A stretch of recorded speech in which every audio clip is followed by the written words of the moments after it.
Salut à tous, j'espère que tout le monde va bien. On se retrouve aujourd'hui pour la market update sur BTC et le Forex. Donc on va commencer par le BTC qui a bien pumpé pendant la nuit. Donc pourquoi le BTC a-t-il pumpé? Déjà, on va regarder ce qu'il avait fait hier et ce qu'on s'attendait à hier. Hier, potentiellement, on était sous le POC. Je vous avais dit, tant qu'on reprend pas ces lots, on va pas plus bas. Ça c'est clair et net. Et je vous avais aussi dit, tant qu'on repasse pas au-dessus de ce high, eh ben on n'ira pas plus haut les frères. Et là, qu'est-ce qu'on a fait depuis qu'on est passé au-dessus de ce high? Ben, ça a accéléré assez rapidement de façon à prendre tous les stop loss des mecs qui étaient rentrés ben, dans cette phase-là, plus peut-être même eux, plus peut-être même certains de ceux-là. Et on est retourné où? Sur la value RAI. Donc maintenant qu'on a été rejeté sur la value RAI, qu'est-ce qu'on peut se dire? On peut se dire que le dernier mouvement qui est monté, il est ici. Donc tant qu'on reste au-dessus d'ici, on a potentiellement une chance d'aller un tout petit peu plus haut, c'est-à-dire voir les 61,8, le naked de l'époque qui est au-dessus à 17,275, voire même le daily à 17,600.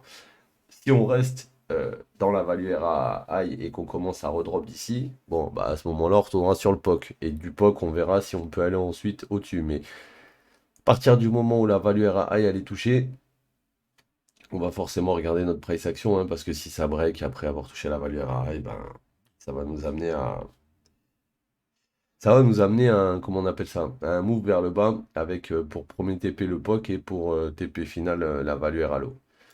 Donc pas très surpris, malgré que ça a été assez violent et rapide. Cette zone-là, elle a servi vraiment de trappe, hein. Beaucoup de gens ont dû shorter dans cette zone et se sont fait lever ici. Si on regarde au niveau du retracement ici, on avait pris la liquidité d'ici, donc on était dans cette leg et potentiellement on a refil cette zone-là. Donc non, en vrai, c'est propre ce qu'il a fait. Fallait juste valider au-dessus d'ici pour valider ben, le setup. Il l'a fait. Maintenant, on est au-dessus. Il y a des gens qui vont FOMO sûrement dans cette zone, alors que bon, on est sur une grosse zone de résistance. Au-dessus aussi, on a beaucoup de résistance, c'est-à-dire qu'on a les 61,8, on a un naked daily poke et aussi on a un daily. Donc, on va faire un tour en daily, voir où sont les délais en dessous, pour voilà, avoir le prochain support vers le bas. Donc, le prochain support vers le bas, il se situe à 16 204 sur le daily level. Ensuite, au-dessus, bon, bah, c'est 17 591. Donc là, il n'y a plus rien à noter. Donc voilà, là, on est dans ça. On pourrait très bien redrop à un moment donné sur le daily. Mais là, dites-moi un truc, c'est quand vous êtes sur la value RAI, en général, on retourne sur la value RALO. Voilà. Donc, à voir si là on arrache le range maintenant, parce que c'est possible aussi hein, qu'on l'arrache.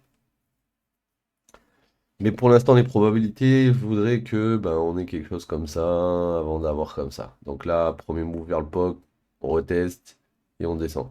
Donc premier move vers le POC peut-être, on reteste et on descend. C'est clairement possible. Donc à voir comment ça va se jouer. En tout cas, j'éviterai de longue dans ces zones personnellement. Donc on va aller faire un tour sur le Forex maintenant. On va aller voir un peu ce que ça a fait. Donc là, EuroGBP toujours sous cette structure. Il a toujours pas. Voilà, il est revenu au 61,8, mais il est pas revenu pile poil là où je voulais. Donc ça m'intéresse pas trop tout de suite. On est sur un daily level qui pourrait nous faire rebondir hein, de ce que je vois. On en a même créé un nouveau ici. Hop. Donc on a rebondi sur un daily level.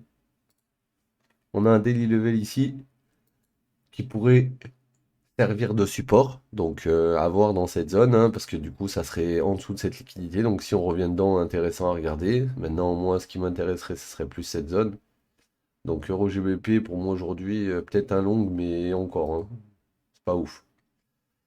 Ensuite, Euro USD, on avait notre dernier mouvement qui monte, on est passé en dessous, là on essaie de remonter dans la Fibo, donc je vais décaler ça ici, parce que j'ai mon inducement plus bas, voilà, et dès que ça va sonner, j'aurai potentiellement un short à jouer pour aller vers le bas, mais il se fera peut-être ici, peut-être ici, peut-être ici, ou peut-être ici. Dans tous les cas, il se fera dans cette leg, mais juste, vu que l'inducement est là, on ne sait pas réellement jusqu'où on va pousser, donc on met l'ordre juste au-dessus, terminé. Ensuite, Euro AUD. Euro AUD, on est revenu pile dans l'ITERO, on est redescendu, on a été refil de la zone ici. Pour le moment, on a eu un break ici. On pourrait continuer de monter. On pourrait continuer de monter étant donné qu'on n'a pas cassé dessous, d'accord? Et que là, on a pris les highs. Donc, à voir. En tout cas, lui, pareil, hein, je vais descendre ça ici. Au niveau du daily, pourquoi? Parce que sur le daily, on a aussi la dernière liquidité, donc si on passe au-dessus, on va avoir une opportunité de short.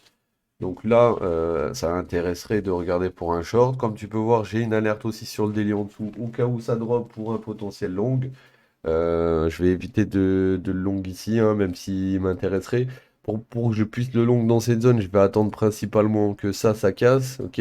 Qu'on valide qu'on va au-dessus, et du coup, ma POI là, si on commence d'ici, ben, dans cette zone, ça sera mon entrée pour le prochain move.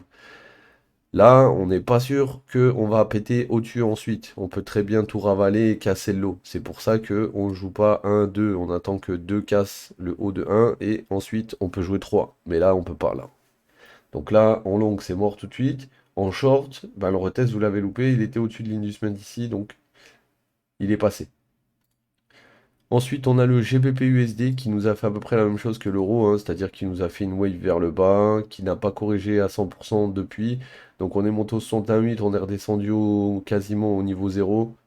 On n'a pas eu de breakout sous le lot précédent, donc on continue de bait les shorters et on continue de monter pour moi. Éventuellement, on pourra aller au 100-123 de la leg, qui nous ramènerait aux alentours des 1,20,666 dans la zone du haut. Donc, on va ajouter une alerte ici,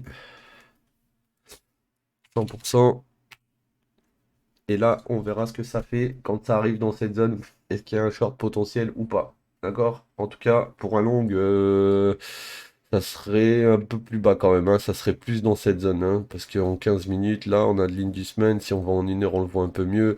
On a le break de structure ici. On a le premier test, le retest ici. Donc, c'est là. Ouais, donc faudrait prendre toute cette liquidité là et revenir dans cette grande bougie avant de repartir plus haut. Donc c'est pour ça que j'ai une alerte ici et j'ai deux alertes au-dessus. Donc pour GBP-USD, voilà. Et GBP-UD pour finir. Donc GBP-UD, je l'ai shorté hier. Pourquoi? Parce que... Non, je l'ai long hier. Pourquoi ici? Parce que pour jouer ce move, parce qu'on avait pris le sell side liquidity. Donc du coup en M1, là, il y avait une entrée pour jouer ce mouvement. Ensuite, j'ai retenté un petit move ici que j'ai voulu TP sur le top. Et du coup, bah, quand on est arrivé là, bah, il était déjà 3 heures du mat. Je suis parti me coucher. J'avais mis mon stop à mon entrée. Bon, bah, malheureusement, il n'est pas passé celui-là. Donc, il m'a sorti à mon entrée. Et donc, on a créé des lots égales. On est revenu. On n'a pas encore tout chassé. Potentiellement au-dessus d'ici. Vu que là, on a Choche, on revient. Là, on a notre inducement maintenant qui vient de se créer ici. Et donc, tant qu'on n'est pas au-dessus de cette zone, ça ne m'intéresse pas pour short. Donc, toc, toc, toc, toc, toc. Pas de long pour le moment puisqu'il y a des lots égales. Attendre de voir la réaction dans cette leg. Et ensuite, une fois qu'on aurait eu le dernier mouvement vers le bas, attendre qu'on prenne l'inducement minimum pour pouvoir shorter le marché. Et ensuite, ça devrait le faire. Ok l'équipe?